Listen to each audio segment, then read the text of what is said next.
Minnesota and the visiting Maroons, and plenty of Golden Gopher fans have made the 1,300-mile trek to watch their team try to make history. Isis Tillis controlled the tip for Duke. Minnesota opens man-to-man, and there's the matchup you talked about. Golden denying Beard the basketball. Harding guarded by Schoenrock. Tillis at 6'5" with guard skills. Whalen deflected the pass, but it also hit Monique Curry and then went out of bounds. So a turnover on the first possession for Duke. Meanwhile, Pam Borton has taken Minnesota where it has not been before. Last year in their first season, they made the Sweet 16. This is their first trip ever to the Elite Eight.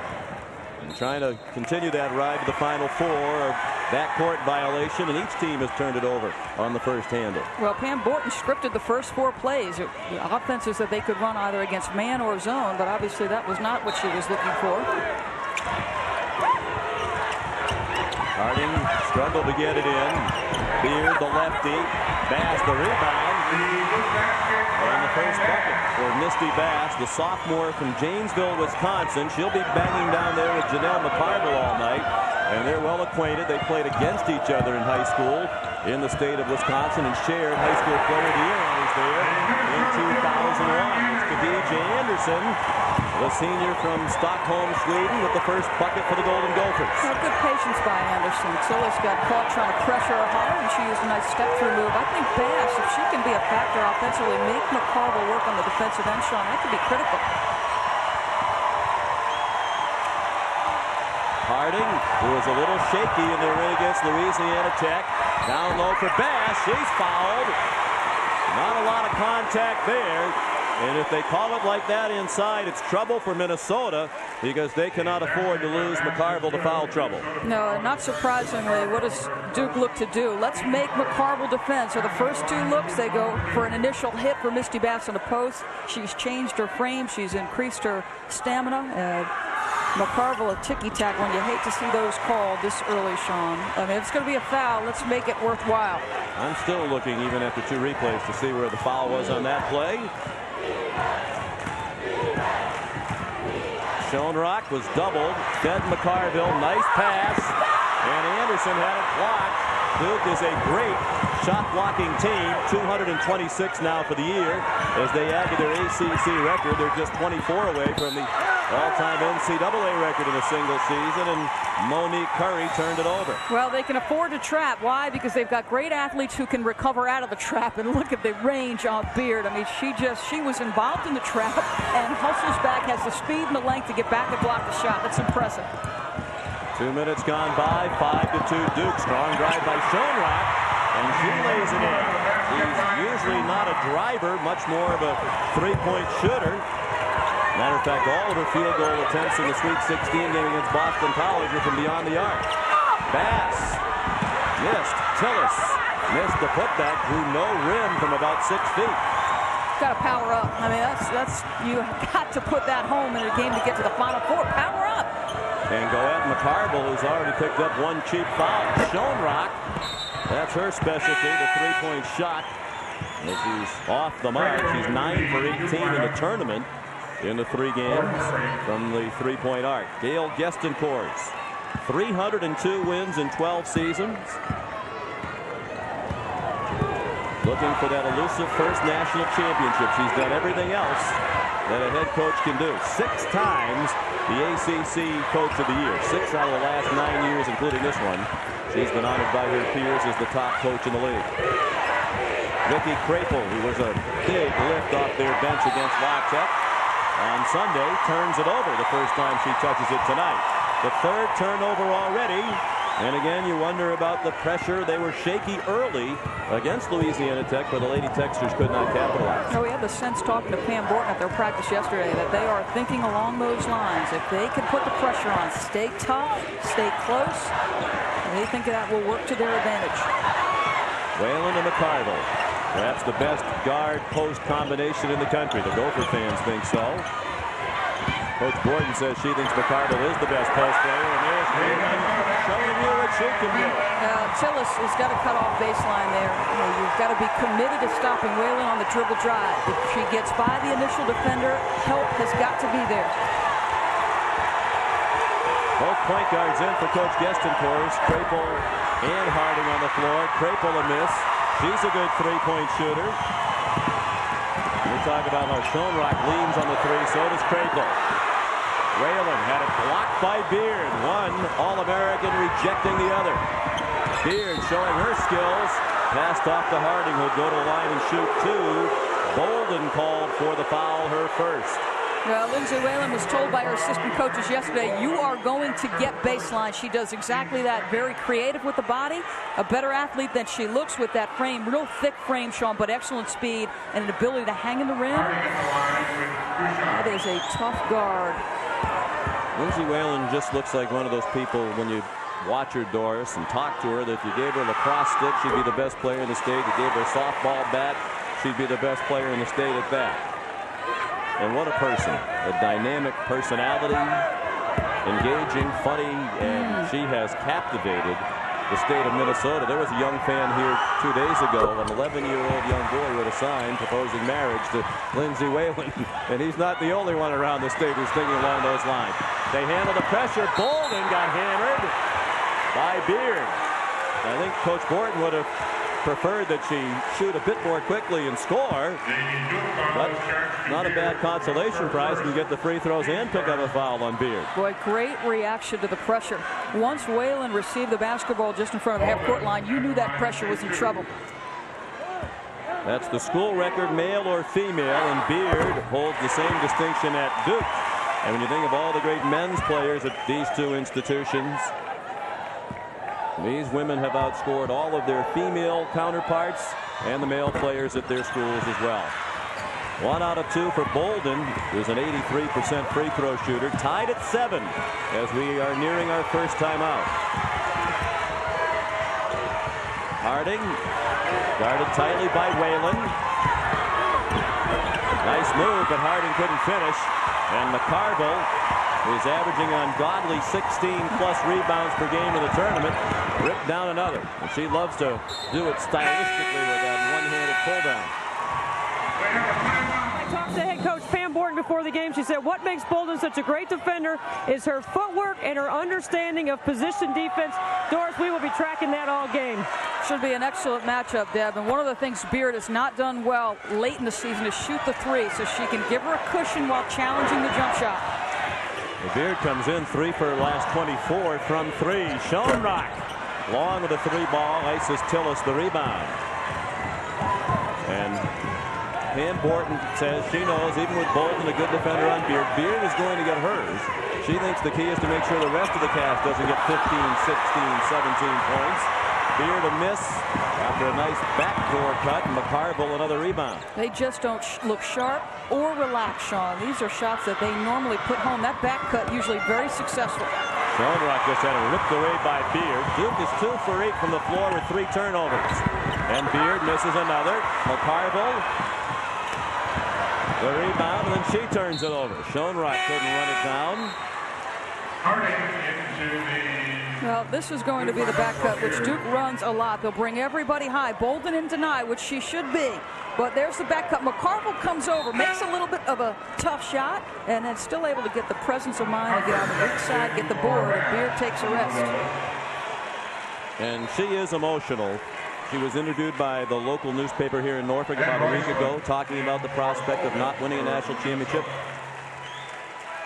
She fell into tears, and she admits that she sometimes wakes up in the middle of the night in tears, thinking about the prospect of finishing her career without that national championship. There isn't anything else that she can accomplish. Tillis and Monique Curry the rebound. By the way, ESPN has learned that it will be announced that Elena Beard is going to be the United States Basketball Writers Association National Player of the Year. Diana Taurasi won the Naismith Award. A very prestigious honor has been won by Elena Beard. We congratulate her. Well deserved. I think she had the most consistent year in college basketball. McCarville fouling a hand check by Brittany Hunter, who came in for Beard. The Duke foul is charged to Hunter, and that's her first. Just about every other award she's won, too. First player in the history of the ACC to be first-team all-conference 4 years in a row. She's the ESPN.com National Player of the Year for the second straight year. And there's Lindsay Whalen with a three to give Minnesota a 10-7 lead. Gail Gestencourt said in all the tapes she had watched in the NCAA tournament, Whalen had shot 6 air balls, Sean, but she didn't look like she was going to shoot one there. You can see the defense back off Curry. They're going to try to make Duke beat them from the perimeter. And a foul on the rebounding action against Hunter. So 2 quick fouls on the 6'3" freshman from Columbus, Ohio.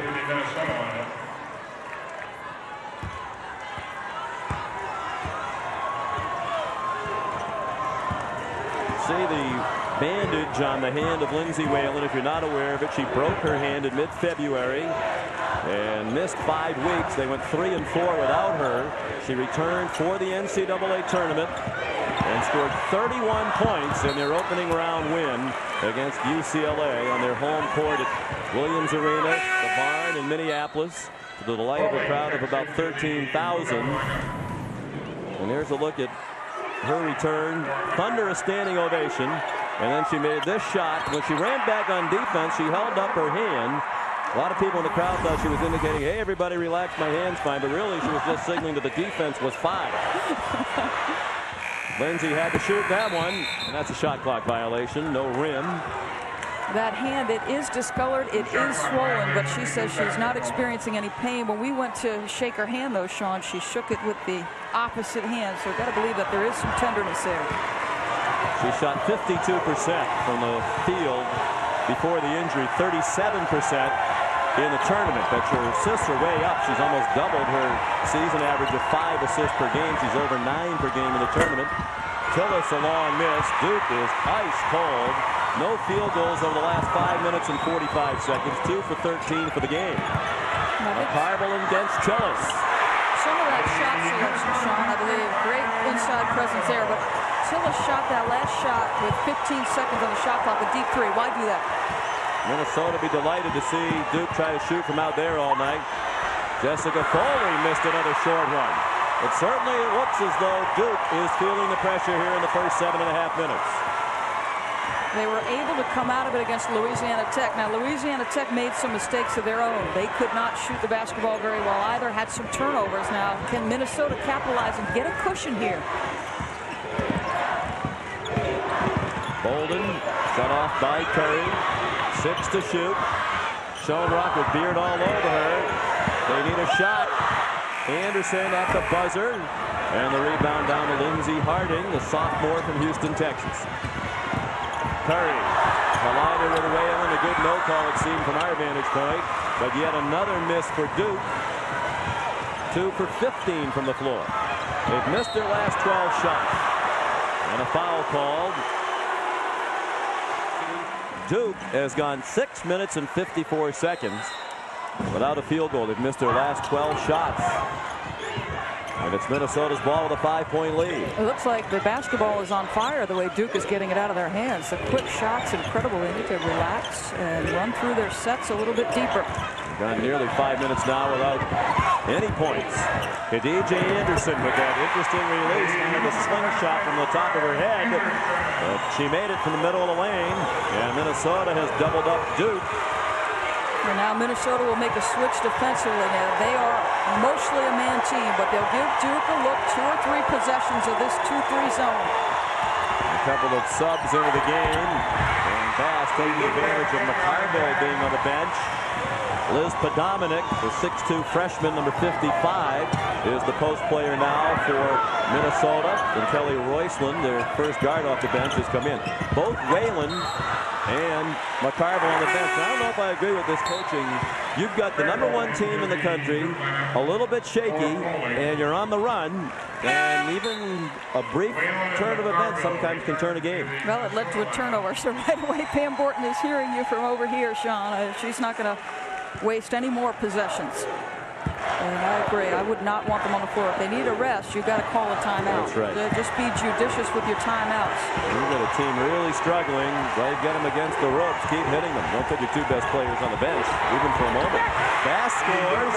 She's been their best option offensively. She's been the most assertive, and she's going to attack McCarville now because McCarville doesn't want to pick up that second personal foul. Bass is 4 for 5 from the floor. The rest of the team 0 for 12. Bass has 9 of the 11 Duke points. Whalen leads Minnesota with 5, and she's bumped. And a foul on Vicky Krapel. Misty Bass spent her summer in Durham making sure she was in good physical condition. She has scored 9 of the 11. She's looked the most relaxed. Well, she wanted to go home to Wisconsin. It was her dad who said, no, you're going to stay in Durham, work on your game, work on your conditioning. And her dad, pretty successful in his own right. Chubby Checker, who is here again this evening, as he was 2 days ago when Duke beat Louisiana Tech. Chubby signed a lot of autographs. His real name is Ernest Evans. There's a travel called against Bolden. There's Chubby Checker, best known for the twist. He had 22 top 40 hits back, most of them in the 1960s. Yeah, let's twist again, because let's get it right back to Misty Bass. Allow her to do her thing. Well, you feel the game has turned just a little bit out of that timeout when they broke the huddle with Whalen and McCarville on the bench. Beard, nice move. She's fouled by Bolden.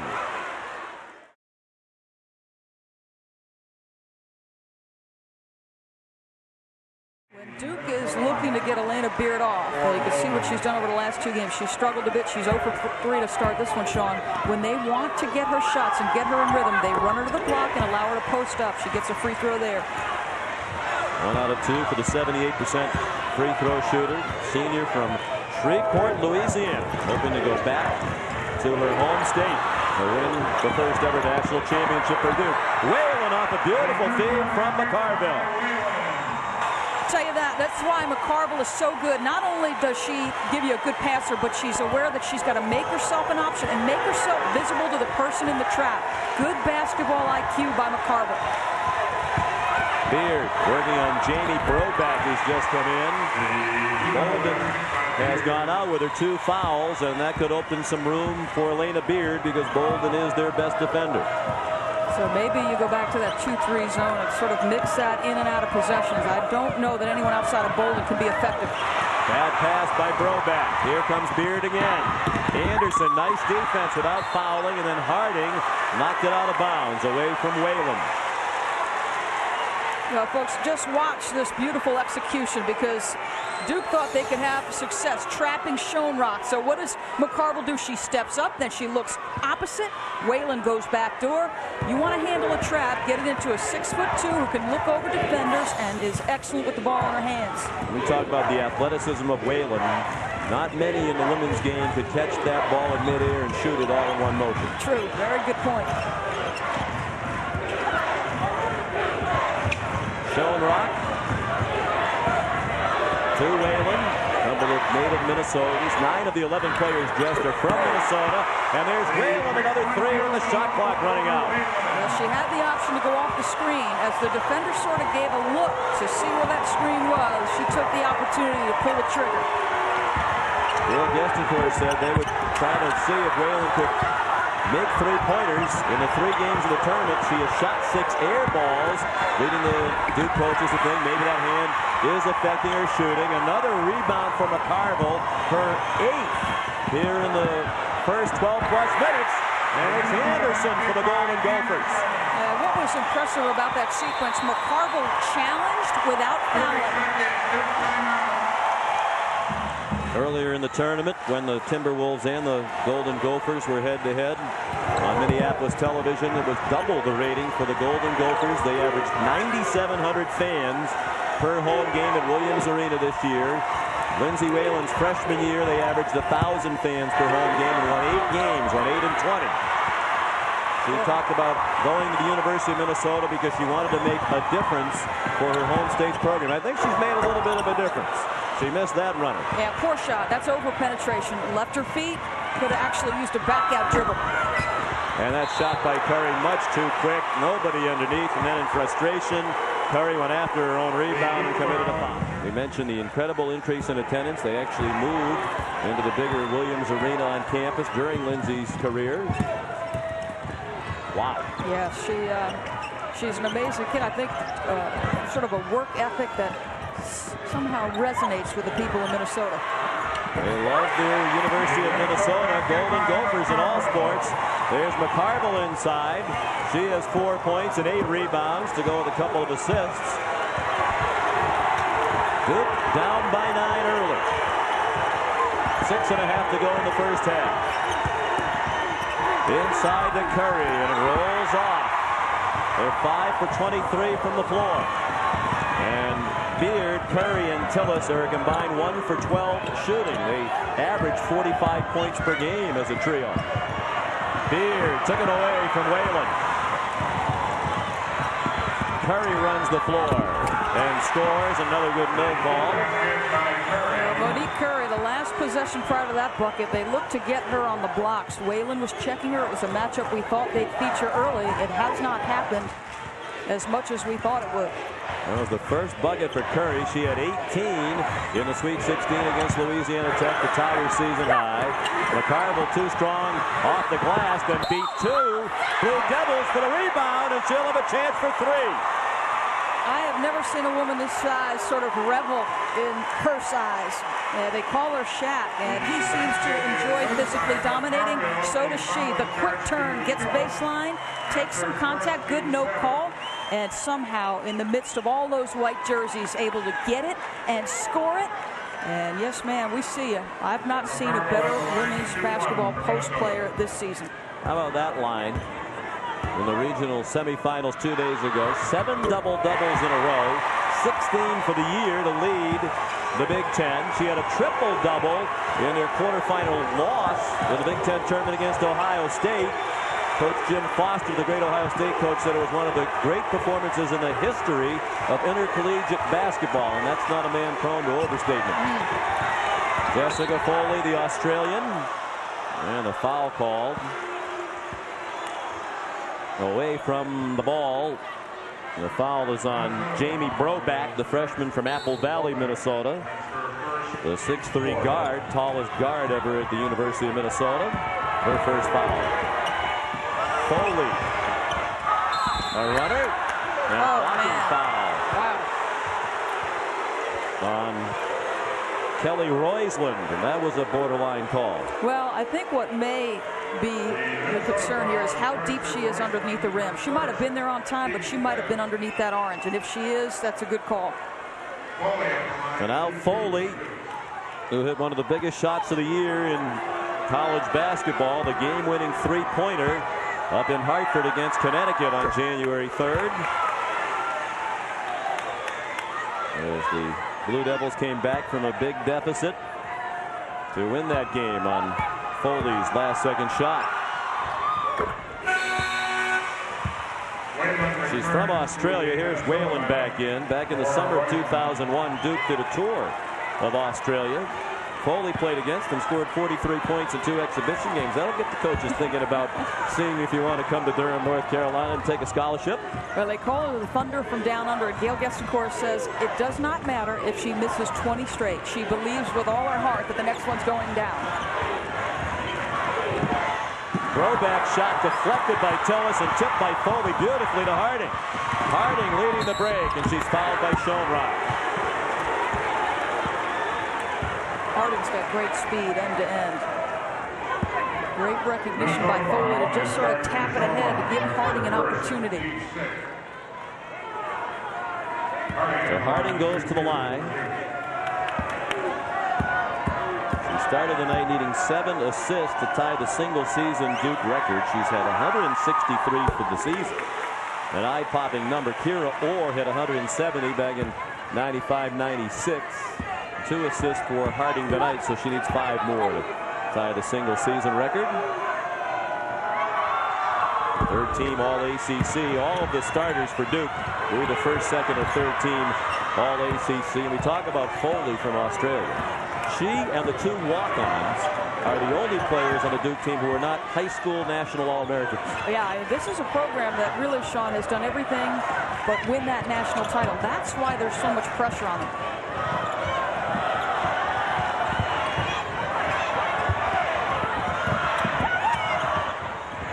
Shot clock running out. Tillis deflected it out of bounds. Just 2 to shoot for Minnesota with a 7-point lead, under 4.5 to go in the first half. So a quick hit screen, maybe run a stagger for Lindsay Whalen, let her turn, square, and fire. McCarville has to launch it, and it's a shot clock violation.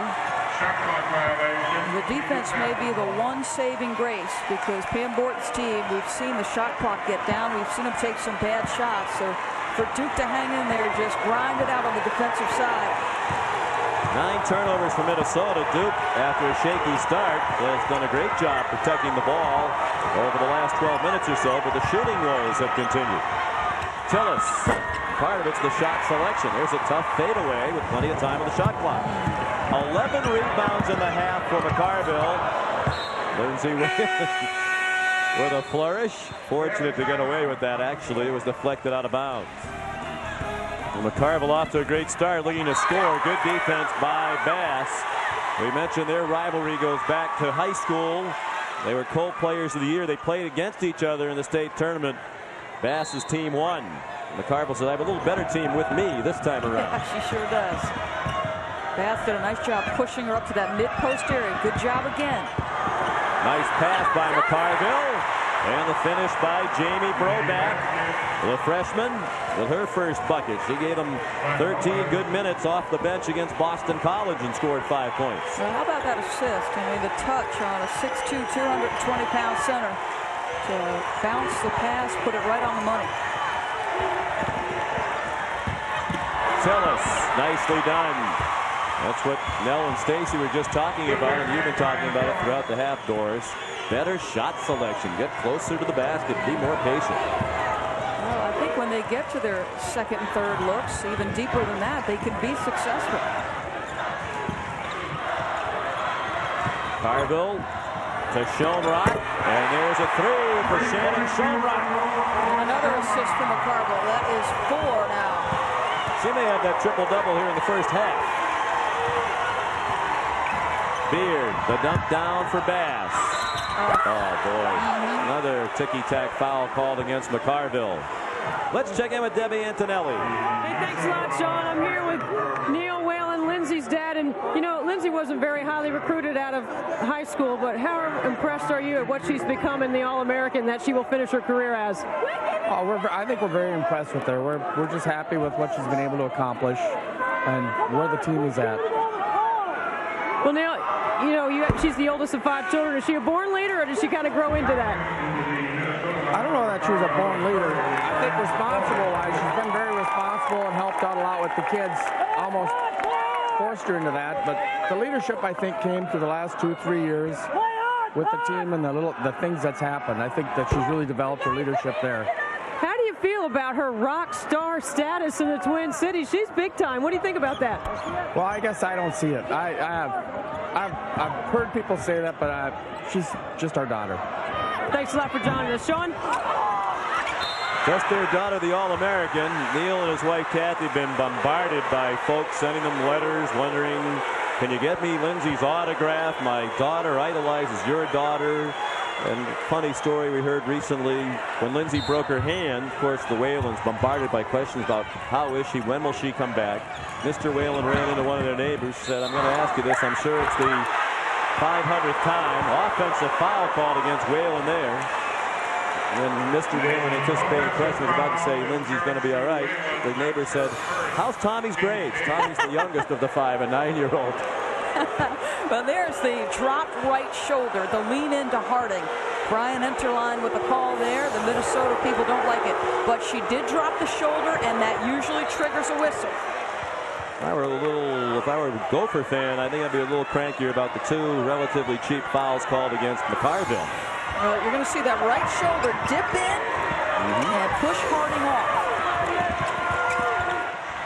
Beard, nice pass from Monique Curry, and with 2 minutes to go in the half. The #1 team in the country is back within 6. And now they show a little zone.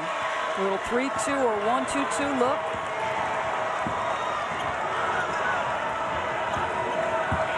McCarville has had to go to the bench with the 2 fouls. Whalen passed it off her Broback. Nice move, but she missed the shot. Out of bounds. Last touch by Tillis. And they did reset the shot clock for Minnesota.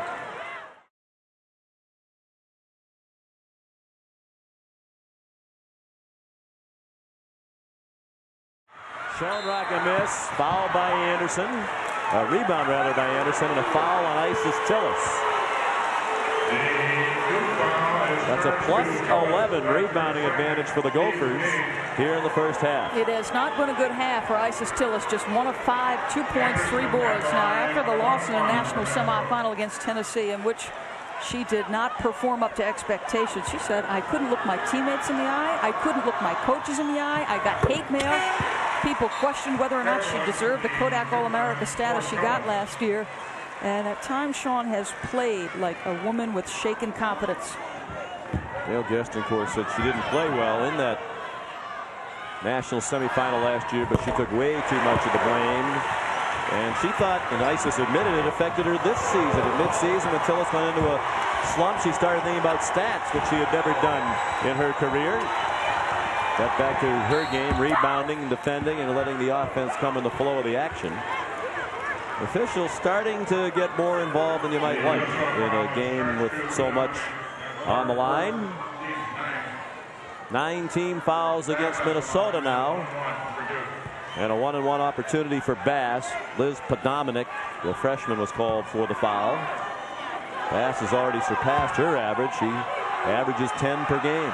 And I'd go to her on every possession, Sean, with the remaining 1:16, because McCarville out of the basketball game, I don't think the freshman can handle it. 4-on-2, and Whalen threw it away. Almost as if she couldn't make up her mind with all of the options. It was a great chance for Minnesota. Curry missed at the other end. Podominic tipped it to Broback. 1 minute to go in the half. The Golden Gophers by 8. Lindsay Whalen. Double dribble. She's a little bit out of sorts right now. She's completely out of control. She's pressing a little bit. She's so anxious to make something good happen that although she scored 10 points in this half, her turnovers are costing her team. 12 turnovers for the Golden Gophers, and yet they have an 8-point lead.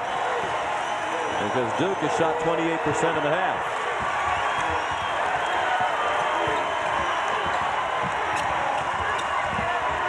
Beard working on Anderson. Great defense by Anderson. Whalen the rebound. About a 5-second, 6-second difference between the game clock, which you see, the shot clock at 28, and the timeout called by Pam Borton.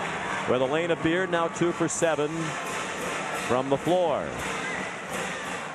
Just the pleasure of being here with you. Nobody could be a substitute for that. I think a good timeout. Let's try to be patient, execute, break Duke's defense down, and then get a good shot here. Schoenrock guarded by Krapel. Whalen took a peek at the shot clock. Tried to split a double team, and it's out of bounds with 6 seconds on the shot clock and 13.3 in the half. You're right, Doris. Lindsay is forcing things much more than she usually does. Coaches say this is the most difficult game to win. Everybody anxious just to get to that Final Four. It's tough to get over the hump. Made a shot. Whalen the runner. It would not go. And a foul on Podominic on the rebounding action. I hope these officials stick these whistles a bit more deeply into their pockets in the second half, because this has the chance to be a terrific game and great theater, but these folks are a little too involved at the moment. Well, I think Pam Borton in particular would agree with that assessment. You've got McCarville over there and Bolden with 2 fouls. If they get a quick one in the second half. It hasn't been a real physical game. That's the only part that bothers me, Doris. You know, let them play. These are the best players in the country. That's who we all want to see. We don't want to see them go to the bench because they're barely brushing into each other. And we've seen it in this tournament. I think women's basketball has come a long way just this year with the parity. A team like Minnesota, 7th seed, with a chance to go to the Final Four. #1 seeds knocked out of this tournament already. but the officiating has not come up with the parity and the improvement in the caliber of the play. Got to go quickly here. Well, Minnesota with a very sloppy conclusion to the half, but still they will go to the dressing room with a 7-point lead over the #1 team in the country. It will be Duke ball to begin the second half. They shot just 27.6% in the first half. The good news is, after turning it over 3 times in the first 3 minutes of the game and looking very shaky, the Blue Devils did not have another turnover, while Minnesota piled up 13 turnovers in the first half. Isis Tillis gets the roll. It was a quiet half for Tillis, but she gets the bucket to begin the second half. Just 4 points for the senior from Tulsa, Oklahoma. Well, Stacy and Nell were hoping that Tillis would get on the block, so initially they give her that look exactly. Whalen with the scoop. Pretty shot, great body control. It might be her best attribute, Whalen, her ability to change direction and keep control. She idolizes Pistol Pete Maravich, grew up watching tapes of Pistol Pete. Right to the bucket goes Beard. And you can see a lot of that Pete Maravich influence in her game. And Gail Guest, of course, told us you would think you could get some charges called against Whalen, but the great body control in the air. A held ball.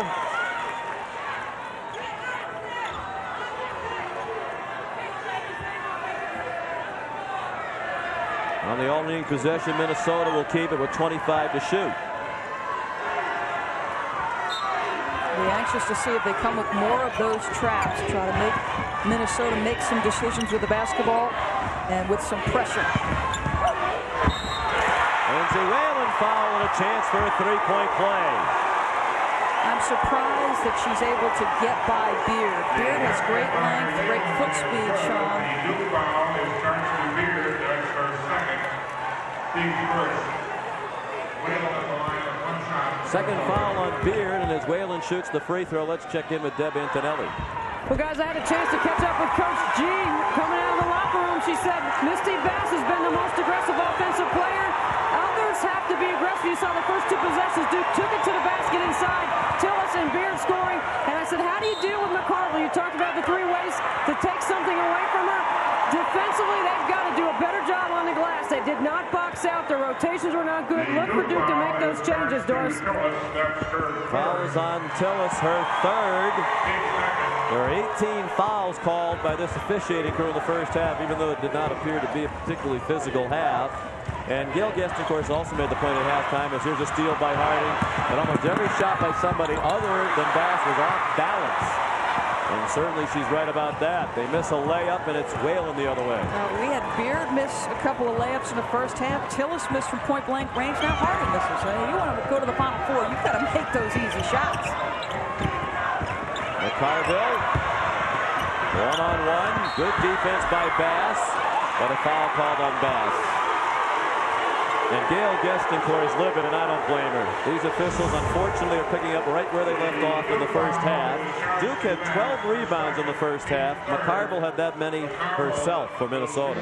Troubling statistic, the 8 of 29 shooting. A lot of that had to do with the shot selection.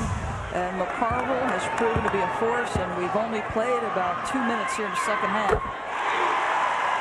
Gail is livid, and I don't blame her. I mean, it is a joke, some of the fouls that we've seen called with 0 contact. 1 out of 2 for McCarville.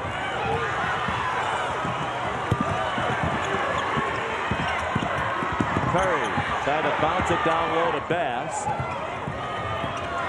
Minnesota opens up in the man-to-man. They did a nice job of containing the dribble drive in the first half. Nice pass. Bass down low to Monique Curry. 5 points for Curry, the sophomore from Washington, D.C., who did not play last year due to a knee injury. So she's trying to play in this year's Final Four. She gave her ring from last year's team to her dad, who attended just about every game Duke played last year, even though his daughter was not playing. Whalen a miss from 3-point land. Here's Curry. Down for Bass. McCarville broke it up. 2 straight passes Monique Curry has telegraphed. Be patient. Don't force it into the post. Whalen is going to check Monique Curry in the half court. So let her post up. She already scored once. I'm not sure what the rush is for Duke. The largest lead was 10 for Minnesota in the first half. The margin 7, 3 minutes deep in the second half. Golden puts it back to a 10-point lead. She played just 10 minutes in the first half due to 2 fouls. The sophomore from Marshall, Minnesota, and a former Miss Basketball in the state of Minnesota.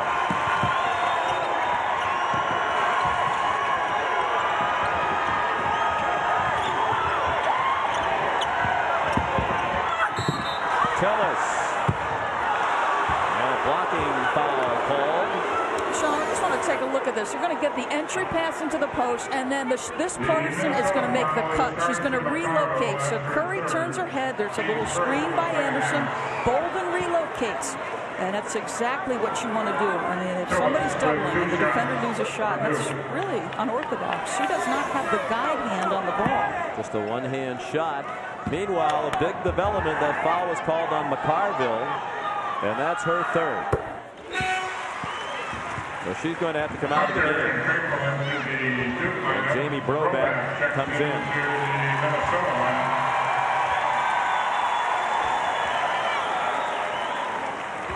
Tillis with 5 points tonight. First team All-ACC in the regular season.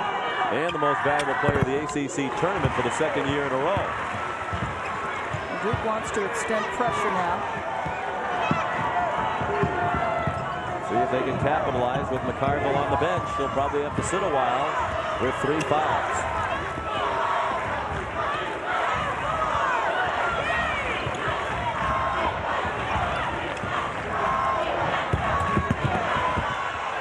Brobeck missed from in close, defended by Brittany Hunter. And if you're a coach in this game, you can't really put a player, Doris, back in with foul trouble, because the way they're calling it, even if she plays smart basketball, she might get called for a little ticky-tack foul. There's another chance for a 3-point play. I think you're right. I don't think Pam Borton can afford to come back with McCarville. I think she's got to sit until at least the 13-minute mark. Tillis showing the ability to score through contact, tries to fire her teammates up in the aftermath. She's a vivacious personality. Brittany Hunter lost it out of bounds, but it was deflected out, and Duke will have the ball. Minnesota with a 6-point lead, and Pam Borton has come right back with Janel McCarville. She'll roll the dice and let her post player play with 3 fouls. Crapel in for Brittany Hunter. Working on McCarville. Tough shot. She made it. And the Minnesota lead is down to 4. I don't know that I have the heart as a coach to put McCarville back on the floor with those fouls. Pam Borton rolling the dice. Brittany Hunter, when she is healthy, is an absolute terror on the block. That was a solid move in the post. We saw here 2 days ago, Doris, as it goes inside to Anderson. McCarville and Catherine Ress of BC knock each other around the whole game, much more physically than anything we've seen here tonight. And McCarville played the whole game and only picked up 3 fouls. Yeah, so now what she did in the latter stages of that first half, Sean, was challenged without committing fouls. She's got to do the same thing here. Tillis scores, and Duke is within 2 with 15 minutes to go. Duke shot 28% in the first half. They're 6 for 7 from the floor in this half. Well, there's something to be said for experience and knowing how to operate under performance pressure. And you can only hope that young people respond in positive ways, and the game plays out because it's well executed. And the team that executes better, not because they're shaky or they're under pressure. And what we've seen from Isis Tillis in this half is someone who's much more relaxed and settled into the game. Better shot selection leading to this kind of shooting for Duke, 6 for 7. Made only 8 field goals the entire first half. McCarville guarded by Brittany Hunter. Looking for the back door. Whalen stopped. McCarville thought she was going to continue on. And now a chance to tie it or take the lead for Duke. That was Elena Beard's reach on the defensive end and the concern that they had. Great denial. But Elena Beard's got the length and the speed, Sean, I think, to deny the backdoor cut even if you go in that direction. That's why Whalen didn't go with that cut.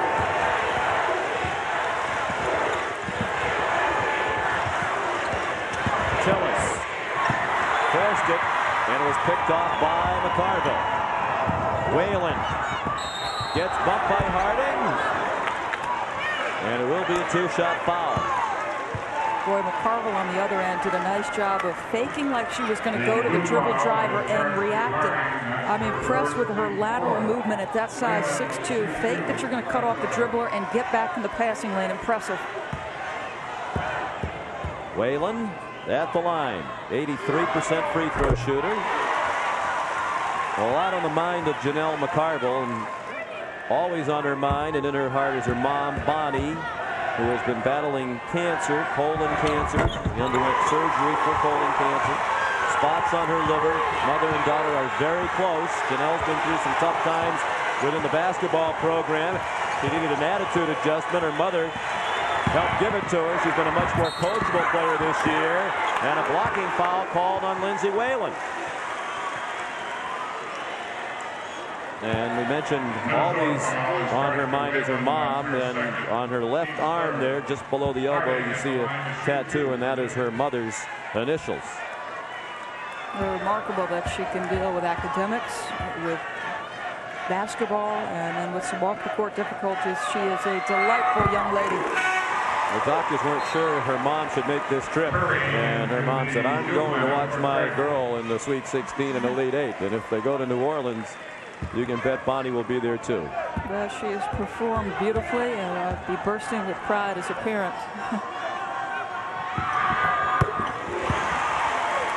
2 free throws by Harding, and a 2-point game again with 14 minutes to go. The winner goes to the Final Four. Well, Pam Borton told Debbie Antonelli as she went off at the halftime, we've got to get back to our motion offense. Pretty pass. Beautiful pass by Whalen to McCarville. One of the things emotion does is it spreads the floor, and you get excellent spacing as you had there. Curry left alone for 3. Rebound Hunter, and she scores. There's a lot of terrific freshmen around the country this season, Sean. Katie Gerald's at Purdue comes to mind. Ms. Jackson at Texas, but I'll tell you, Brittany Hunter, when she's healthy, is among the best. She was a consensus National High School Player of the Year last year in Columbus, Ohio. Tough shot by Khadijah Anderson. She knocked it down. Boy, she and Golden, Sean, have given them some timely buckets. She has 10. She averages 9 a game. Doesn't want to play in her last game. She just went over 1,000 career points in their win over Boston College here on Sunday. Tillis lost it off a leg. It was off a Gopher leg. The Gophers have legs? I don't know. There's the pass. Pretty touch. Pam Borton says, yes, it's exactly what I like to see. I think Brittany Hunter has got to demand the basketball. She actually called for it from Harding. They never got the ball back to the strong side. She should get touches, and now. Hampered during this freshman season by knee injuries, kept her out of 7 games and a lot of practices. Beard, a tough shot. Curry, and you can see McCarville not going after the rebounds like she did when she piled up 12 in the first half because of those fouls. Another beautiful feed by Whalen. This time to Anderson, and the lead for the Gophers back to 6. Gail Gessenfors said Whalen does 2 things when she dribble drives. She can finish and she can find. Right now she's finding. They don't want to let her in the lane, and they are letting her in the lane. Brittany Hunter with the elbow jumper. What a tournament she has had. Didn't play in the first round. Easy win over Northwestern State. Then their second game against Marquette. She came off the bench in the second half after not playing in the first half and scored 12 points to help them in that win over a game Golden Eagles team. McCarville, Anderson in the lane a long time. Curry the rebound. Here come the Blue Devils with 12 minutes to go, down by 4. McCarville's got to be careful. She's reaching and slapping. You don't want to pick up a cheap one. Hunter got away with the pass to Curry. Count the basket. That's the 4th on McCarville. I disagree with this one. I thought she was in great position. We will get 2 looks, which the officials do not have the benefit of. Well, maybe we ought to let them have the benefit of the doubt the way they've officiated this game. What a shame. These 2 teams deserve better. Well, McCarville tried to wave off Pam Borton, but see, I thought McCarville reacted really early. Now let's see. She's set, folks. That's terrible. That's a bad call, unfortunately. She's set. She's anticipating. She's waiting. And see, the only thing, I mean, we were told before the tournament that if you're underneath the orange, that's significant, but not on that play because it's more baseline to baseline. So that's a terrible call for Minnesota. Look at this. She's been the most dominating player on the floor, and now they're going to have to be without her presence. And she was allowed to play so much more physically on Sunday with fewer fouls. Whalen, tough shot. Anderson controls it. Bolden open. There's that one-handed three. I tell you, this team has been gutsy the entire tournament. And you can see why they won the hearts of Minnesotans, because they play hard and they play smart. Bolden's made 2 threes tonight. She made 15 all year coming into tonight. She can make them 42%. She just does not shoot very often from the perimeter. And now all you're trying to do if you're Pam Borton is steal minutes. Just steal minutes. Let this clock run. Spread your offense. Take as much time. You almost play the shot clock now like you're underneath 4 with the lead. Just spread them out. See some great ball handlers in Whalen and Schoenrock to do that. And Hunter called for a foul. And Khadijah Anderson will go to the line. Shannon Bolden with 2 big threes with the one-handed release. She has 7 points. Yeah, this was shot with, I believe, about 12 seconds on the shot clock, Sean. So that's perfect. Now you let 18 seconds go by, then you pull the trigger. On this one, it was underneath 4 when Anderson attacks the rim. So you're doing exactly what you hope. Get that clock running, buy McCarville some time. Anderson with 13. And how about what Bolden is doing? You talk about athletes rising to the occasion at the biggest moments. In the heart of the season before the NCAA tournament, the entire year, regular season and Big Ten tournament, Shannon Bolden was in double figures in scoring in 2 games. She's been in double figures in each of the previous 2, and 3 points away from her 3rd straight double-figure game tonight. And she's picked her spot, Sean. Whalen stripped Harding. Look away pass, and she's lucky after Bass deflected it that Anderson retrieved it for her. Yeah, you've got to be sure now, unless you have a clear layup, take some clock. Still 13 to shoot. Nearly midway through the second half. Anderson, a tough shot. What a game Khadijah Anderson is having. Boy, I tell you, 115 starts in 120 games. All that experience showing for Khadijah Anderson. And with McCarville on the bench, a 1-point lead has become an 8-point lead. A 7-0 run.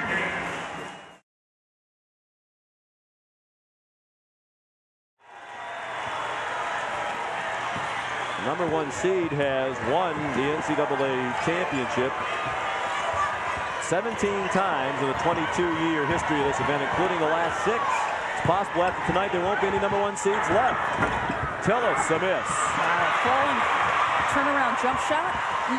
Not a good shot. And it's Anderson again with a big rebound. Now Whalen needs to be smart.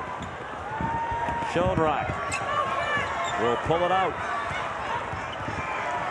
Or as Coach Gestencourt inadvertently called her during their practices yesterday, Shamrock. Yes. Whalen. Well, Minnesota leads the number 1 team in the country with Lindsay Whalen not quite at her best tonight. Well, I think just Duke needs to be patient. You could still get to your 4th and 5th options.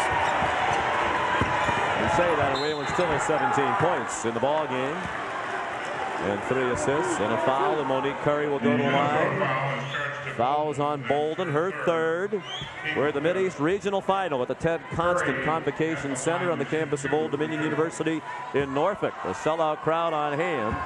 And the folks here in Norfolk and at Old Dominion deserve a lot of credit. They've done a great job hosting this regional. Curry missed her first free throw. Well, you have the sense the last couple possessions, Monique Curry gets to the free throw line, Sean, but it looks like Duke breaking down into a lot of one-on-one situations.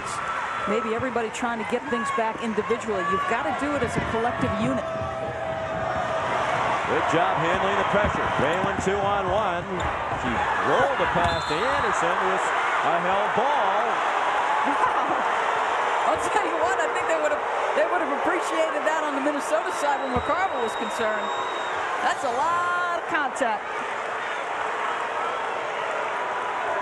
Tries to body.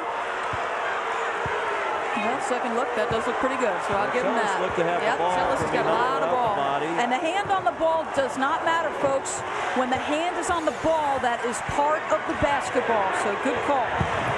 Beard shut off beautifully by Bolden. Crapel hits a big three.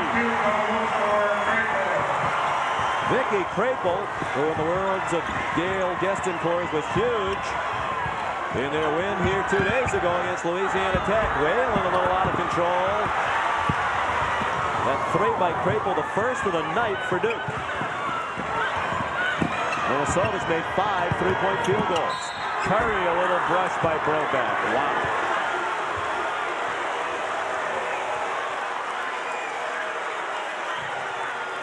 Doris, the next time I start to say something about the officials, I'm going to put stop your hand over my yes. mouth, will you? Because it would be very easy to be a broken record, and I'm going to try to stop. But I think both coaches, when you got both coaches mad at you, you've really accomplished something. And they've had both of these women in a full lather all night.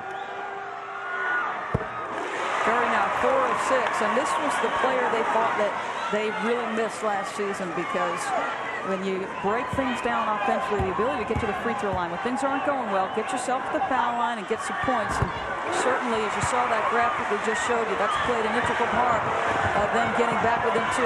That was Monique's dad, Michael Curry. He mentioned earlier he wears her Final Four ring from last year. What a move by Whalen! Wow, I thought there was going to be over-penetration, but that was spectacular. Yeah, she's watched those Pistol Pete tapes. 19 for Lindsay Whalen. Curry, fouled by Broback. Good move by Curry to get Broback in the air. Well, you know what? The spin is hard to control, and she's going to split defenders. And Beard, one of the best defenders in the country, and still managed to get square and put it home. Impressive. A nice screen as well by Khadijah Anderson. Lindsay Whalen, a 3-time All-American, the first Golden Gopher to be a 3-time All-American. Not highly recruited out of high school. She told us that Iowa and Wisconsin, the only other teams in the Big Ten that showed any interest in her. Free throws by Curry make it a 2-point game. Doris, right now without McCarville in the game, look for Lindsay Whalen to be the player that Pam Borton puts the ball in her hands. Associate head coach Melissa McFerrin is like the offensive coordinator for Pam Borton. Well, I think it's a good decision to put the ball in Whalen's hand. I think that Whalen is walking that line between forcing things at times, Sean. She's hurt them with her over-penetration, but she's also been brilliant. So I guess she's one of those players where you're going to let her force some things, because you usually live with the occasional turnovers or wild shots, because we've seen she can make up for it in the next split second.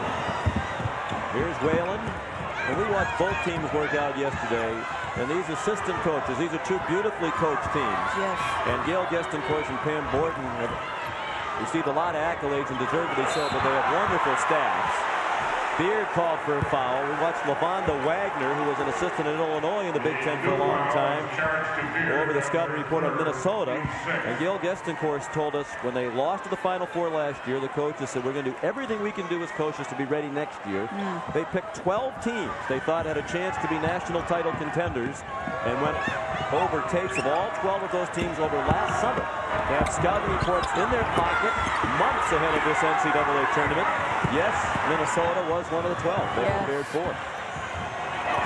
Curry missed in the lane with a great chance to tie it.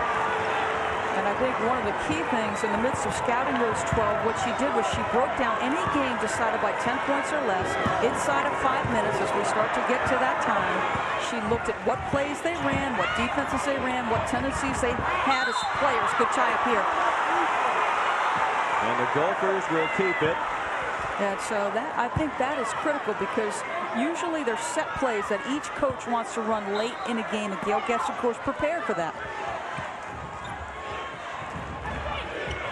And Doris to take it another step following the ACC tournament. You're absolutely right. What Coach Gestencourt did is take those 12 teams that you referred to, including Minnesota, broke down the last 5 minutes of every game that they played in all season that was decided by 10 points. Now they know they're completely prepared for whatever Minnesota may look to run late in games as McCarville comes back in the game. With 6:59 remaining. They led by 1 when she went out with her 4th foul. They lead by 2 now. And they immediately go to her with the shot clock running out, and the shot is off. Rebounded by Beard.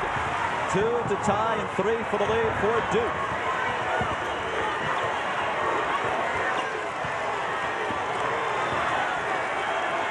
Duke has not been even since it was 7-7.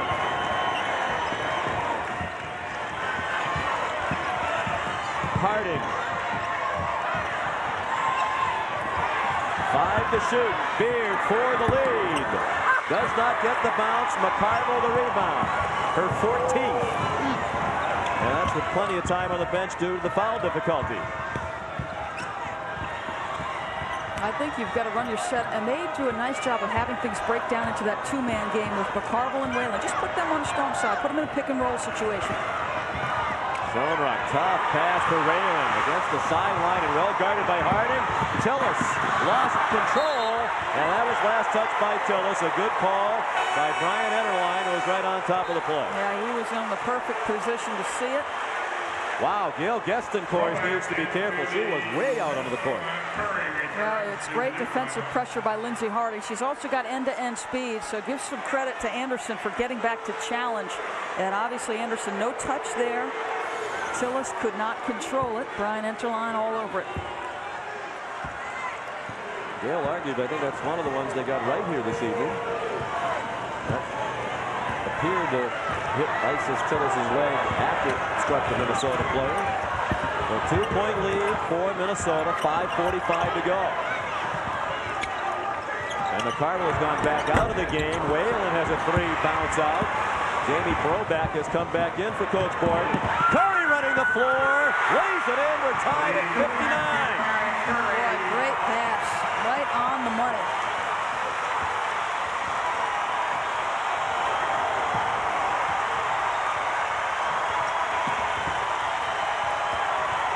Points this half, 15 for the game for Curry, who is their best player in the Sweet 16 as well. Broback missed the bank. Khadijah Anderson the offensive rebound. Boy, Anderson's been all over the floor. Excellent pursuit of the basketball. Whalen. Golden, another 3. She had 15 all year. She has 3 tonight. Who needs the guide hands? At the other end, Curry fouled. Yeah, there'll be young girls all over the land of 10,000 lakes firing up 3-pointers with one hand in the driveway tomorrow. Well, Elena Beard out in transition, creates for herself. That time creates for others. Right on the money. Pretty. And Monique Curry after Broback's 4th foul. And here comes McCarville back in. There's her dad, Michael, we mentioned earlier. Mr. Curry went to just about every Duke game last year, even though his daughter didn't play a minute.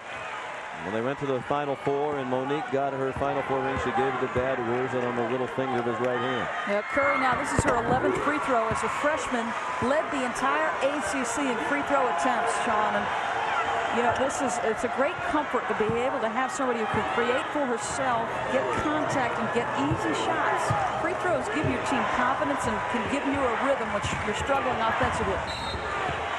Duke is plus 12 at the free throw line in this game. They've made 22, while Minnesota is 10 for 12. They're 2 very good free throw shooting teams. Matter of fact, Coach Gestencourt watched her team go 15 for 16 in the Sweet 16 win over Louisiana Tech. And there's the 4th foul on Isis Tillis. And Brittany Hunter will come back in for Tillis. We would think, yes, it is Tillis going out. Isis, the daughter of the boxer James Quick Tillis, who was the first professional boxer to go the distance with Mike Tyson back in 1986, but they are not close. She was raised by her mom, who's here tonight, Melanie Hughes Morris, and her stepfather James Morris. I like this substitution. I know it's because of the foul trouble, but Brittany Hunter's been a terror on the block at times. And so if she draws McCarville, I'd get her the basketball. This is 8 straight double-doubles now for McCarville. 11 points, 14 rebounds, 5 assists. You wonder what those numbers might be were it not for the 4 fouls. A 3-point lead for Minnesota with 4.5 to go. With a trip to the Final Four on the line. Pass. Will she get it before half court? Looked like a little shuffle step. Whalen has the turnover. Lindsay Whalen all the way to the bucket. Trying to avoid the foul. Missed the shot. Yeah, I thought she needed to pull that out. And Harding was sitting there waiting for her. That was too tough a shot. Whalen 7 of 18 from the floor. Tough shot by Beard. That's why she's the player of the year. You can't guard her with one individual. She creates space with the spin. She's so long, she just jump shoots over people. Only 9 points for Beard, who averages 20 a game. She's 4 for 12 from the floor. Guarded very well by Bolden throughout the night. There will be a media timeout on the next break in the action. Anderson and a foul called. It'll be against Lindsay Harding, and that's the second on Harding. Well, you've got the best, perhaps the best penetrator in the country with the best length, so why not get her the ball, get her isolated, and let her attack the rim? Both teams in the bonus. And Anderson's been outstanding tonight, just a 65% free throw shooter. A 5 for 5 from the line tonight for 17 points. Missed the second one. McCarville inside position. Missed the layup. Out of bounds off the leg of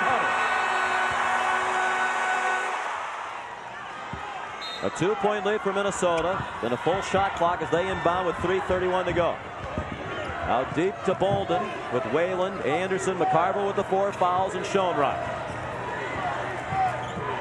For Duke, Beard, Harding, Tillis, Hunter, and Curry. Tillis back in with her 4 fouls. McCarville, one-on-one, goes right around Hunter and lays it in. That's big time, folks. The quick turn. You don't think her foot speed is up to that. She loves to quick turn you, and particularly going baseline. That's her tendency.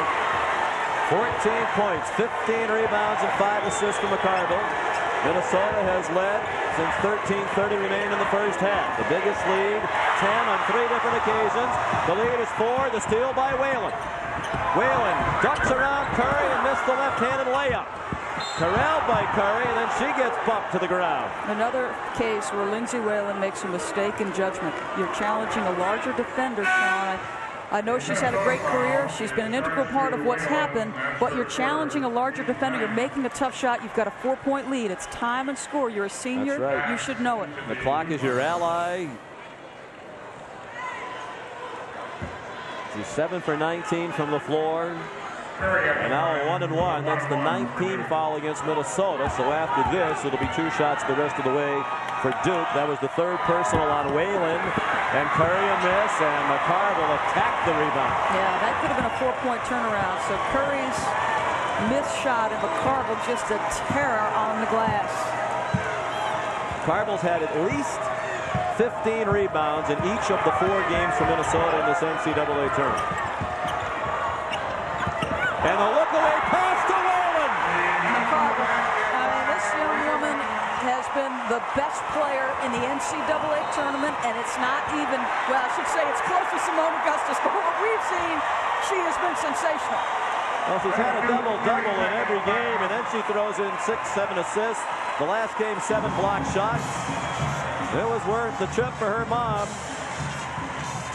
A 6-point lead and a timeout called by Duke with 2:13 to go. That she's looking one way, drop pass behind her. That is just pretty. That is so pretty. Yeah, and I think Duke has got plenty of time here. This is only a 2-possession game with 2 minutes left. So just execute your offense. You do not need a 3. Go ahead and have to get it in. And Harding just did beat the 5 count to Beard. 1-on-1 with Bolden. She's fouled. And if that's on Bolden, it's her 4th. Minnesota foul is charged to Bolden. It is on Shannon Bolden.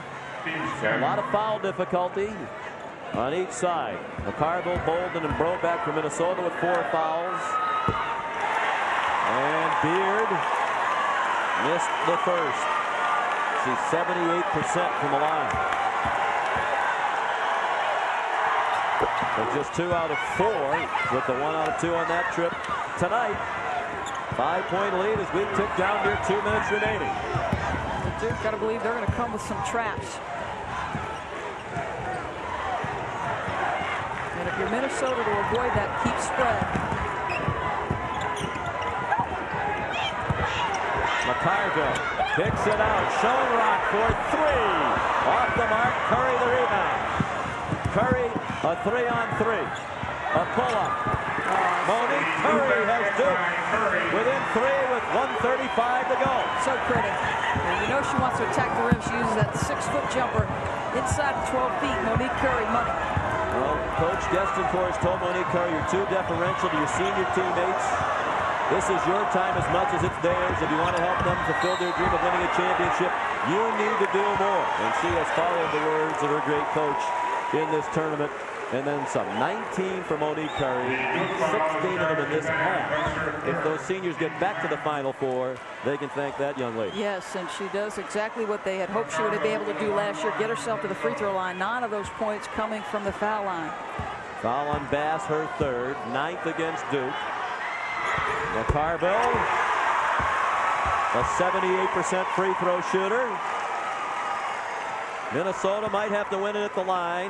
78.3% as a team in this NCAA tournament in the 3 games prior to tonight, and 14 for 18 tonight with that miss. Still plenty of time. You can execute your offense, get to the free throw line if possible. 2-possession game. Beard for Bass. Off for Harding. 1:05 to go. Harding a tough runner. And a timeout with Duke within 2. Good execution, and for a young woman who struggled yet 2 days ago, Sean, big shot to come back. Her first field goal of the night. Gets by 1:02 to go. Sorry, Sean. Gets by Schoenrock. Somehow gets those shoulders square. Schoenrock in decent defensive position, but she doesn't come at you with much size. Harding able to go right over her. Dale Gestencourt said she made Lindsey Harding the starting point guard ahead of when she was really ready, because Vicky Krapel at 5'5" in the NCAA tournament in the past has had a little bit of trouble against the good teams that have those big, strong, physical guards. They thought Harding could provide a little bit more of that physical stature and ability to hold up. Yeah, but they're not in this round of 8, Sean, without Vicky Krapel's performance the last time, and here's your reset. 1 timeout left for Duke. Each foul will result in 2 free throws the rest of the way. The arrow, which could be huge, points in favor of Duke. 1:02 to go. The winner goes to the Final Four. Whalen inbound in the Bolden. They get it right back to Whalen. Guarded by Harding. Whalen goes right to the bucket and scores. Wow, aggressive move. You don't make that shot, boy. And, 23 for the senior Whalen. Beard trying to answer. McCarville hammered with the rebound. She'll go to the line with 47.8 left. Boy, the Shaq comparison is accurate. She just dominates with that body. It doesn't look like there's a white jersey around her. But how about this? I've been critical of Lindsay Whalen's shot selection and at times her over-penetration. But in the big moment, you hope your best players step up and make shots, and that's courageous. That is courageous. McCarville at the line. We talked about her problems. She was overweight.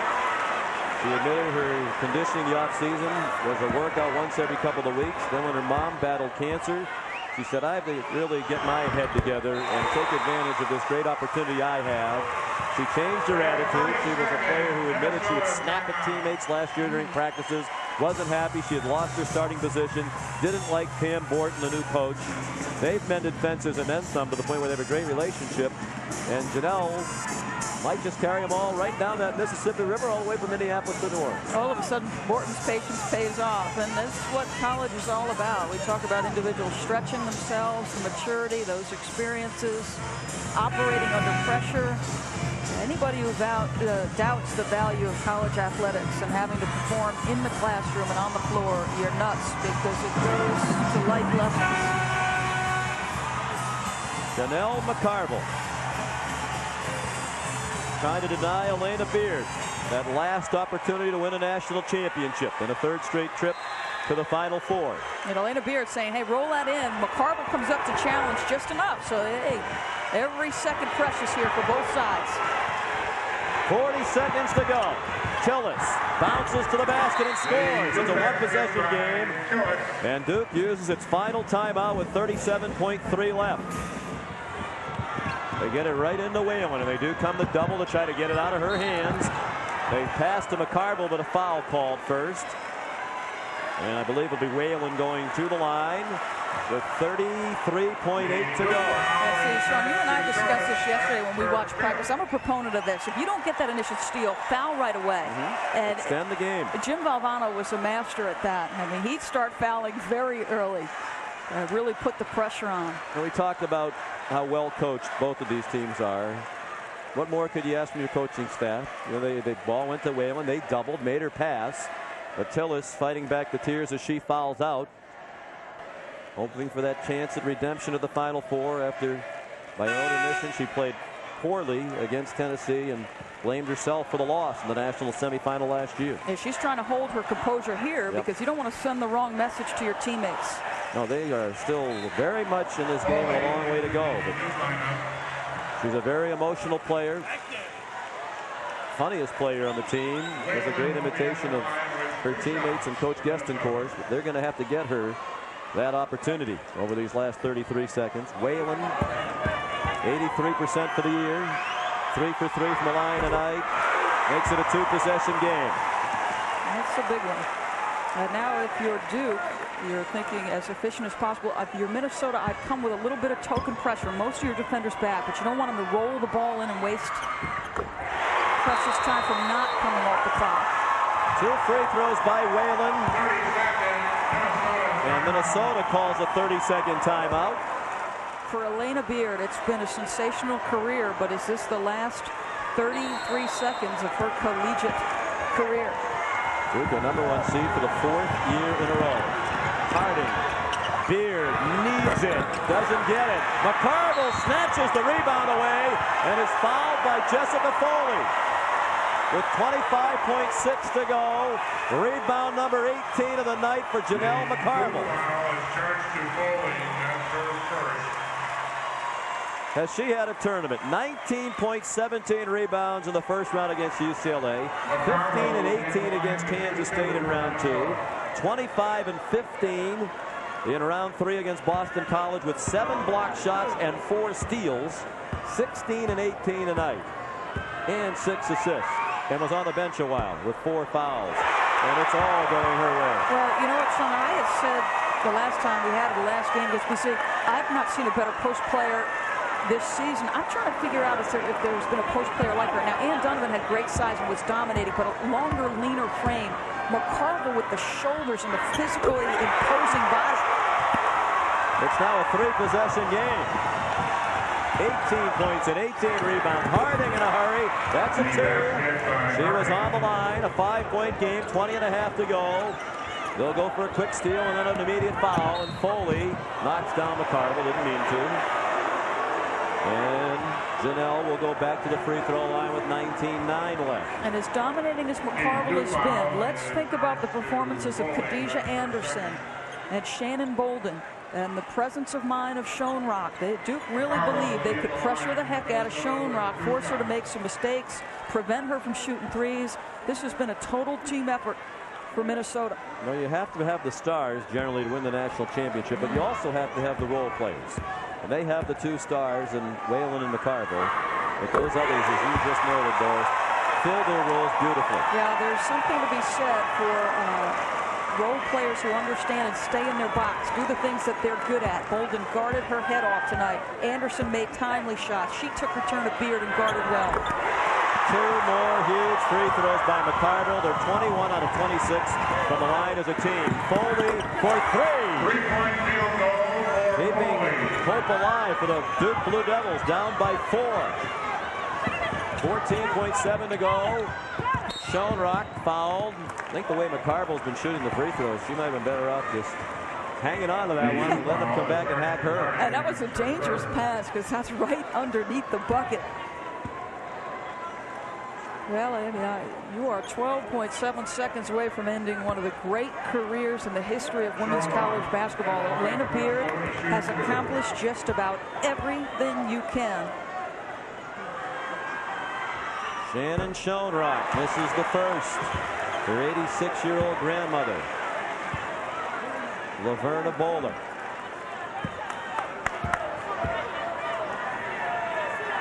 Schoenrock 70% for the year.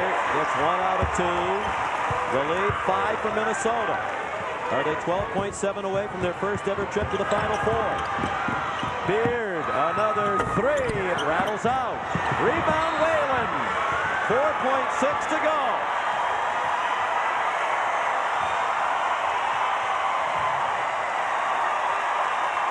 The youth foul is charged to Marion McCarville. Whalen's parents Whalen at the line. and Lindsay will try to cement the trip to New Orleans. 25 points, 6 rebounds, 4 assists, make it 26 points.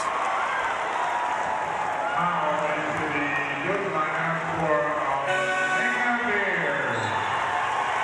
Well, it's a state with a unique political history, and I'm not sure if I was a politician, I'd want to be on any ballot against Lindsay Whalen or Janel McCarville. Meanwhile, the reality is set in for Elena Beard. We mentioned earlier she shed tears just thinking about the possibility of not winning the national championship as a senior, and now that's a reality for Beard and Isis Tibbs. Everything but the national championship in their careers. The greatest player in the history of the ACC, one of the greats of all time in college basketball, Elena Beard. And on the opposite end, the jubilation of a senior who will make her first trip. Minnesota heading to the Final Four for the first time.